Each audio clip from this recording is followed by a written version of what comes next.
माँ बाप के 5 अमल अपनी औलाद की जिंदगी खतरे में डालते हैं।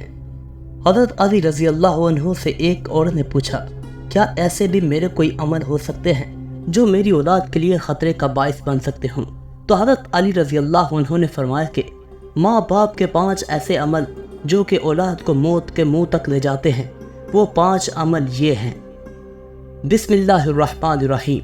मुस्लिम शरीफ की हदीस में रवायत है कि हज़रत मोहम्मद सल्लल्लाहु अलैहि वसल्लम ने फरमाया, अगर मैं माँ बाप को इस दुनिया में जिंदा पाता तो अगर मैं इशा के फ़र्ज़ पर रहा होता, अगर मेरे माँ बाप में से कोई मुझे आवाज़ देता तो मैं नमाज छोड़कर उन्हें लब्बैक कहता।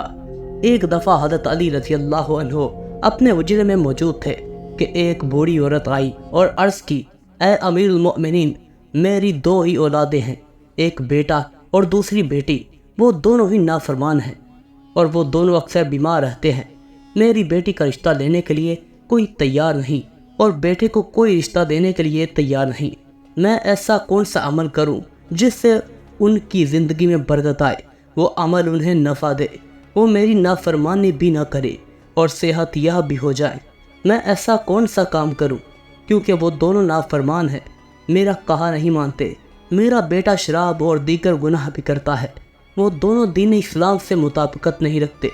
ए अमीरुल मोमिनीन, मुझे कोई ऐसा अमल बताएं जिससे वो दोनों राह रास्त पर आ जाएं, दोनों के रिश्ते भी हो जाएं, वो फरमा बरदार भी बन जाएं और दोनों सेहतमंद भी हो जाएं। हज़रत अली रज़ी अल्लाह अन्हु ने उस औरत से फरमाया कि माँ बाप के 5 गुनाह ऐसे हैं जिनकी सज़ा उनकी औलाद को भी मिलती है।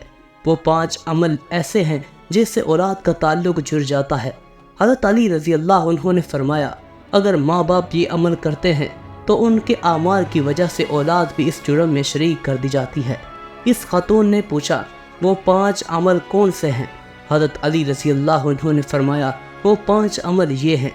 नंबर 1, जिस घर में वालिदैन कुरान करीम को समझने के बावजूद उसकी तलावत ना करे तो ऐसे वालिदैन अल्लाह के अज़ाब के मुस्तहिक़ होते ही हैं, लेकिन उसकी सज़ा उनकी औलाद को भी मिलती है।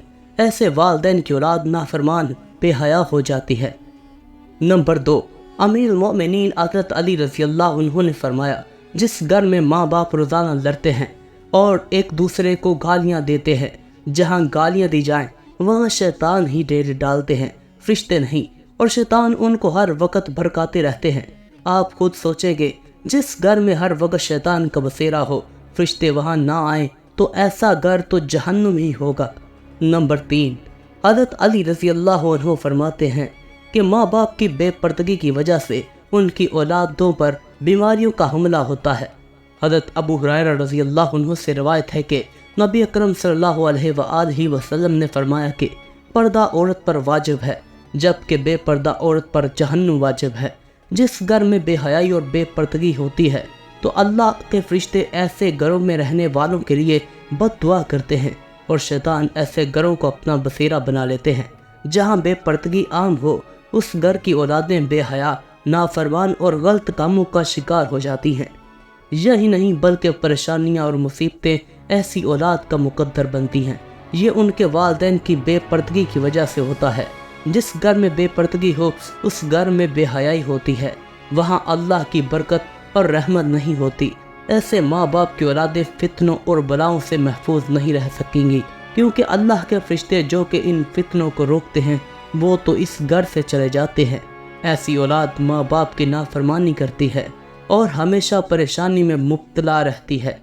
माँ बाप को चाहिए कि वो पर्दे का ख़ास ख्याल रखें ताकि उनकी औलाद भी उनकी पैरवी करे।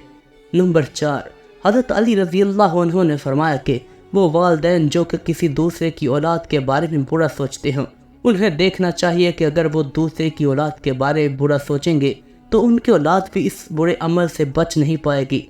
अल्लाह उनकी औलादों के लिए बुरा करता है। हदीस पाक का मफ़हूम है कि नबी करीम सल्लल्लाहु अलैहि वसल्लम के पास एक सहाबी आए और अर्ज़ की, या रसूल अल्लाह, फलां सहाबी औरत को छुप छुप कर देखते हैं। तो आप सल्लल्लाहु अलैहि वसल्लम ने उस सहाबी से फरमाया कि जाओ उस सहाबी को बुला कर लाओ। जब वो सहाबी आपकी खिदमत में हाजिर हुआ तो आपने उससे कहा, तुम अपने घर की हिफाजत की जिम्मेदारी छोड़ दे हो क्या? सहाबी ने जवाब दिया, नहीं, मैं तो अपने घर की आपके फरमान के मुताबिक निगहबानी करता हूँ। آپ صلی اللہ علیہ وآلہ وسلم نے فرمایا جاؤ گھر جا کر دیکھو کیا آپ کا گھر محفوظ بھی ہے یا نہیں۔ وہ صحابی جب گھر گئے تو دیکھا کہ اس کے گھر کی ایک دیوار گر چکی ہے۔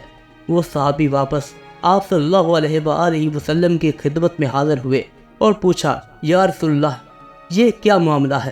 تو آپ نے فرمایا اگر تم کسی کی عورت کو دیکھو گے تو اللہ تمہارے گھر کی دیواریں گرا دے گا۔ نمبر 5، حضرت علی رضی اللہ عنہ نے فرمایا جو ماں باپ اپنے گھر میں حلال حرام کا فرق نہ کرتے ہوں، حرام وہ نہیں کہ حرام جانور کھا لیا جائے یا کوئی حرام چیز کھا لی جائے گی، یہ تو قطعاً حرام ہے۔ حرام وہ ہے جو حلال کو حرام کر کے کھایا جاتا ہے، کسی سے دھوکہ فراڈ کر کے اس کا حق کھا لیا جائے یا کسی غریب مسکین کا حق کھا لیا جائے تو یہ بھی حرام ہے۔ اگر حرام مال بچوں کو کھلایا جائے تو اولاد نافرمان، بے حیا اور بیماریوں میں مبتلا ہو جاتی ہے۔ آج کل یہ بیماری ہمارے معاشرے میں عام ہو گئی ہے کہ حرام کھانے والے اسے حلال سمجھ کر کھا رہے ہیں۔ اللہ ہم سب کو رزق حلال کمانے کی توفیق عطا فرمائے، آمین۔ ناظرین اگر آپ کو ہماری ویڈیو اچھی لگی ہو تو اسے لائک کریں اور مزید ایسی اسلامی ویڈیوز دیکھنے کے لیے ہمارے چینل کو ضرور سبسکرائب کریں اور کمنٹ میں لکھ کر بتائیں کہ آپ کو یہ ویڈیو کیسی لگی۔ شکریہ۔